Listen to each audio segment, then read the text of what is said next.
দিন দিন সংসারের সমস্যা কঠিন হইতে কঠিনতর হইয়া পড়িতেছে। সাধারণের কষ্টের অবধি নাই। ভাবি মঙ্গলের সুবাতাসও বহিতে শুরু করিয়াছে। ভবিষ্যতে সকল দিকেরই মঙ্গল, সব বিষয়ে সুবিধা হইবে, তাহার সূচনা দেখা যাইতেছে। অচিরেই ভগবানের মঙ্গল আশীর্বাদ উদ্ভাসিত হইবে। তখন সাধারণের অন্য সমস্যাও পূরণ হইবে।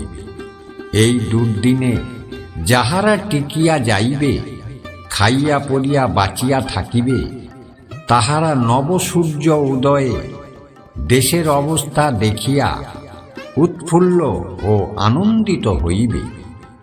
আর যাহারা সদ্গুরুর কৃপায় ও চিত্তশুদ্ধির গুণে ভগবানের আবির্ভাব প্রত্যক্ষ অনুভব করিবে, তাহাদের তো কথাই নাই।